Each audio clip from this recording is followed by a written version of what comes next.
They heard we were coming. It was, you can't move it. Very hard, very dangerous actually to move to.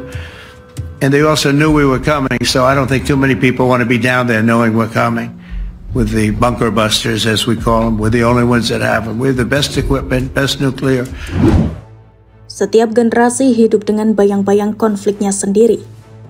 Bagi generasi masa kini, pertanyaan yang menggetarkan dunia adalah apakah kita sedang menuju Perang Dunia Ketiga. Dengan eskalasi konflik antara Iran dan Israel, keterlibatan militer Amerika Serikat, serta dukungan terbuka dari Rusia dan China terhadap Teheran, banyak yang bertanya-tanya, apakah sejarah kelam abad ke-20 akan berulang dalam skala yang lebih menghancurkan. Baru saja sedikit bernapas lega, kini dunia kembali menahan nafas. Muncullah spekulasi, sistem pertahanan udara Amerika Serikat dikejutkan oleh serangan mendadak. Ratusan rudal balistik dilaporkan melintasi langit wilayah pesisir timur, diduga kuat diluncurkan oleh Iran. Kementerian Pertahanan Amerika Serikat telah mengonfirmasi bahwa lebih dari 300 proyektil terdeteksi dalam gelombang serangan terkoordinasi yang ditujukan ke beberapa lokasi strategis, termasuk pangkalan militer dan pusat komunikasi. Serangan ini terjadi hanya beberapa hari setelah ketegangan antara Iran dan Sekutu Barat memuncak, menyusul insiden serangan udara yang menewaskan seorang jenderal tinggi Iran di Suriah yang dituding dilakukan oleh koalisi pimpinan Amerika Serikat dan Israel. Pemicunya adalah serangan balasan Tehran terhadap sasaran Israel pada April dan Oktober 2024, serta gelombang besar yang terbaru, Juni 2025, di mana Iran melepaskan lebih dari 100 drone Shahed dan puluhan rudal balistik ke wilayah Israel. Pada 13 Juni, Iran mengumumkan aksi balasan masif yang disebut Operation True Promise dengan target utama pangkalan militer Israel dan Amerika Serikat, serta pusat-pusat komando. Lalu muncullah kabar mengkhawatirkan dari Pentagon. Beberapa rudal melintasi batas wilayah Amerika Serikat, meski definisinya bisa jadi wilayah udara yang luas, termasuk perairan Samudra Atlantik. Iran selama ini terus mengembangkan rudal balistik seperti Qasem Basir, dengan jangkauan hingga 1.200 km diluncurkan tanpa GPS, diklaim mampu menembus pertahanan canggih. Kombinasi drone dan rudal hipersonik Fatah juga pernah dilaporkan di atas wilayah Israel, meski klaim kemampuannya masih diragukan.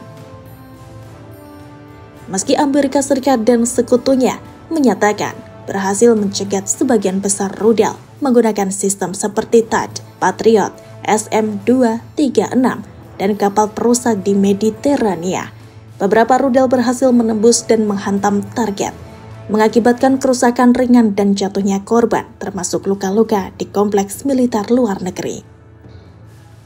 Menanggapi situasi ini, Presiden Amerika Serikat menegaskan opsi apapun bisa dijalankan dan memerintahkan pengerahan sistem pertahanan tambahan ke Eropa dan Timur Tengah. Amerika Serikat juga meningkatkan patroli udara, menambah jumlah kapal induk yang dikerahkan di Mediterania, dan pangkalan militer global berada dalam kondisi siaga.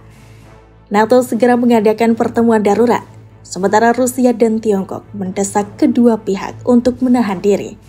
Namun situasi kini telah membuat pasar global tergoncang, dengan harga minyak mentah melonjak tajam dan indeks saham utama jatuh drastis. Analis geopolitik memperingatkan bahwa jika eskalasi ini tidak segera dihentikan, skenario Perang Dunia III bukan lagi teori semata, melainkan resikonya nyata. Menurut sejumlah pakar, ini adalah salah satu titik paling genting sejak krisis misil Kuba di tahun 1962. Keterlibatan langsung negara-negara besar dalam konflik berskala global bisa terjadi hanya dengan satu kesalahan kalkulasi. Masyarakat internasional menunggu dengan tegang apakah dunia akan kembali terseret ke dalam pusaran perang total, ataukah diplomasi masih punya peluang terakhir. Saat ini kekuatan utama tertuju pada kemungkinan keterlibatan Amerika langsung, apalagi jika rudal sasaran bukan wilayah Israel, melainkan fasilitas Amerika Serikat atau sekutu. Situasi ini mirip titik balik krisis misil Kuba 1962. Satu langkah salah hitung bisa memicu pertempuran total negara besar. Jarak tipis antara perang lokal dengan perang dunia III. Dunia saat ini berdiri di ambang ketegangan yang belum pernah sebesar ini sejak Perang Dunia II berakhir. Dari Ukraina hingga Gaza, dari Laut Cina Selatan hingga semenanjung Korea, serta yang terbaru, eskalasi besar antara Iran dan Israel ditambah keterlibatan langsung Amerika Serikat. Peta konflik internasional kini penuh dengan titik-titik merah yang sewaktu-waktu dapat menyulut api besar. Pertanyaannya sederhana, namun mengerikan. Apakah dunia sedang menuju Perang Dunia III? Jawaban atas pertanyaan ini tidak sesederhana ya atau tidak. Yang jelas, indikator konflik global meningkat drastis, dan sejarah menunjukkan bahwa perang besar jarang meletus karena satu peristiwa saja, melainkan akumulasi ketegangan, aliansi, kesalahan perhitungan, dan kesombongan geopolitik. Dalam beberapa bulan terakhir, perhatian dunia tertuju pada Timur Tengah, di mana Iran meluncurkan ratusan rudal dan drone ke wilayah Israel. Sebagian besar berhasil diintersepsi oleh sistem pertahanan Israel dengan bantuan militer Amerika Serikat, Inggris, dan Yordania. Tidak hanya itu, Iran juga menargetkan pangkalan militer Amerika Serikat di Timur Tengah, sebuah langkah yang menandai keberanian eskalasi yang langka. Presiden Amerika Serikat Donald Trump telah menanggapi dengan campuran retorika keras dan diplomasi publik, bahkan menyebut serangan balasan Iran sebagai lemah, namun juga mengisyaratkan keinginan untuk menghindari perang terbuka. Namun demikian, ketegangan tetap tinggi.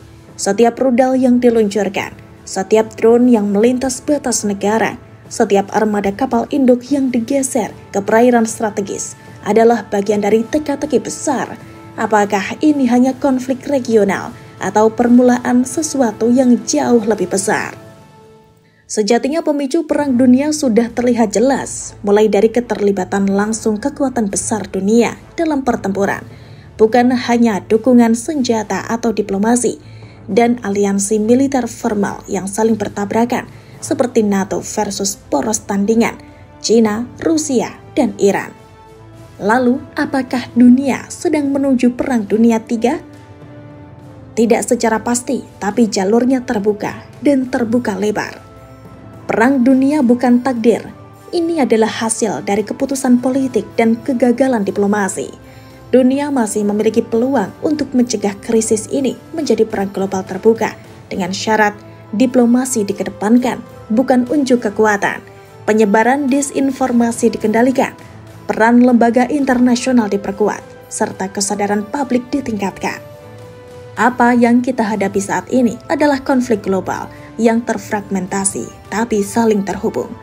Jika satu titik meledak terlalu besar, efek domino bisa menjatuhkan banyak pihak. Perang modern tidak lagi dimulai dengan deklarasi resmi, tapi dengan rangkaian provokasi, kesalahan teknis, dan politik domestik yang terlalu panas untuk menghindari konfrontasi.